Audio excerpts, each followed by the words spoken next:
নমস্কাৰ বন্ধুসকল, স্বাগতম জনাইছো মোৰ ইউটিউব চেনেললৈ। মই পল্লৱ গগৈ। আপোনালোকৰ কাৰণে ভাল খবৰ এটা আছে। ভাল খবৰটো হৈছে যে নতুন ভেকেঞ্চি কেতিয়া আহিব আপোনালোকে সকলোৱে সুধি আছিলে।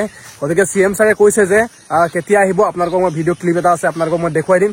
আৰু মাৰ্চ মাহত মানে CM ছাৰে কৈছিলে যে নতুন ভেকেঞ্চি মানে ফৰেষ্টৰ ওলাব বুলি কৈছিলে, কিন্তু তাৰ কাৰণে মই ভিডিঅ' এটা বনাইছিলো।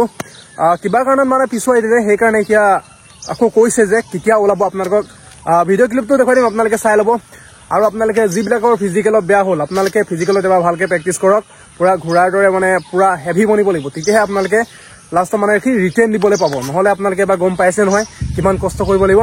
এবাৰ যিটো কষ্ট কৰিছিলে আপোনালোকে যদি দুগুণ কৰিছিলে, এবাৰ 4 গুণ প্ৰেক্টিচ কৰিব লাগিব, তেতিয়াহে আপোনালোকে ৰিটেন দিব পাব। গতিকে আপোনালোকে অকণমান কষ্ট কৰি এৰি নিদিব। গতিকে পুৰা ফুল প্ৰেক্টিচ কৰক, এতিয়াৰ পৰা কৰি থাকক। আৰু আপোনালোকে এতিয়া ভিডিঅ' ক্লিপটো দেখুৱাই দিম, আপোনালোকে চাই ল'ব, ঠিক আছে। আপোনালোকে মনত পেলাওক, অসমৰ দৰে এখন ৰাজ্য য'ত চৰকাৰী চাকৰিৰ কাৰণে পঢ়া শুনাৰ কাম নাছিলে, দালালক টকা দিব পাৰিলে চৰকাৰী চাকৰি হৈছিলে।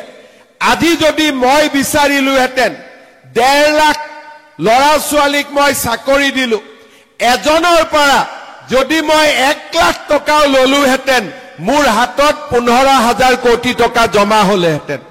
আৰু 1 লাখ টকা দিবৰ কাৰণেতো মানুহ ৰেডিয়ে আছে। এটা চৰকাৰী চাকৰি দিম বুলি ক'লে 1 লাখ টকা দিয়া মানুহ আছে নে নাই? আছে নে নাই? আজি যদি মই কওঁ যে মই এতিয়া চৰকাৰী চাকৰি দিম, 1 লাখ টকা দিয়ক, কিমান মানুহ ওলাব?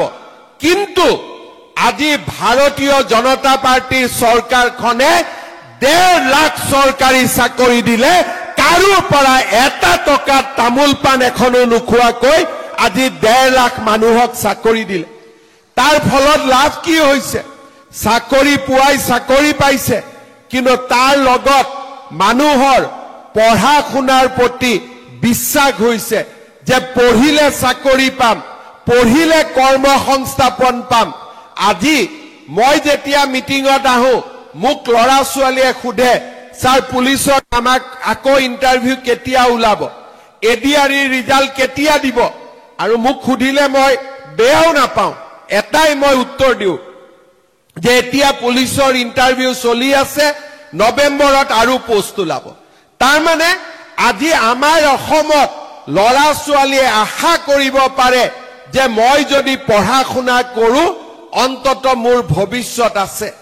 আপোনালোকে চিন্তা কৰক, 5 লাখ কোটি টকাৰ যদি ইণ্ডাষ্ট্ৰী আনিব অসমত